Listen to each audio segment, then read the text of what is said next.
Size bir videoda hazırladık. Bu videomuzda da mekanik sistemimizin nasıl olduğunu anlatmaya çalışacağız. İlk öncelikle seçmiş olduğumuz profilin kalınlığı, buraya gel Yasin. Kalınlığı 8 milimetre. Bu açtığımız kanal ise ray kanalıdır.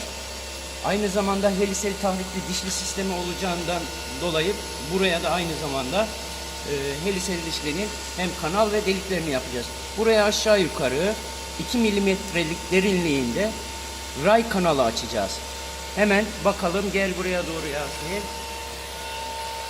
Şimdi bu 10'da 2'lik pasolarla işlenmiş olan bir bölüm. Şu an işlemeye devam edeceğiz. Şu an biz bekletme konumundayız. O gördüğünüz kanallar şurada Y ekseninde bulunan ray kanallarıdır.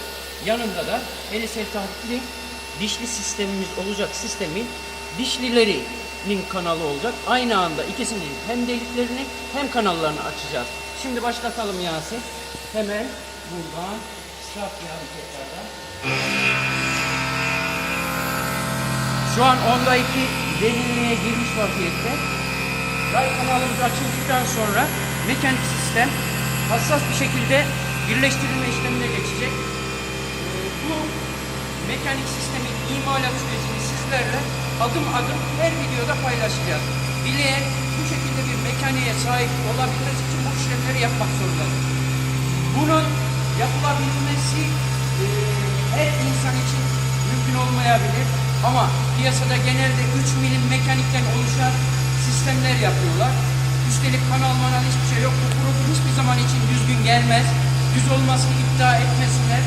Mekanik çok önemlidir CNC rotorlarda. Mekaniğin ağır, titreşim, vibrasyon olmaması gerekiyor. Bizim makinemizde CNC rotor. Ama ancak biz bunu sadece ahşap, plastik işlemesinde kullanmıyoruz.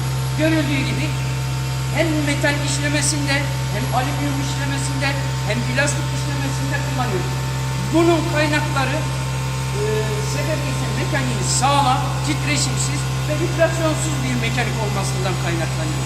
Böyle bir yaptığımız makineyi almanız sizin için daha faydalı olacaktır. Bu imalat sürecinin ilerleyen safhalarında tekrar nasıl yapıldığını, mekanik sistemin daha nasıl, nelerden oluştuğunu ileriki videolarımızda tekrardan paylaşacağız. Daha sonrasında step ve servo motorların aralarındaki farkları sizlere anlatmaya çalışacağız. Step nedir, servo nedir? Bazı insanlar o kadar çok iddialı konuşuyorlar ki step motor, servo motordan hiçbir farkı yoktur diyen insanlar çıkıyor. Bundan dolayı bu açıklamalarda step ve servo motor arasında uygulamalı bir şekilde nasıl olduğunu sizlerle paylaşacağız. İlerleyen videolarımızda görüşürüz.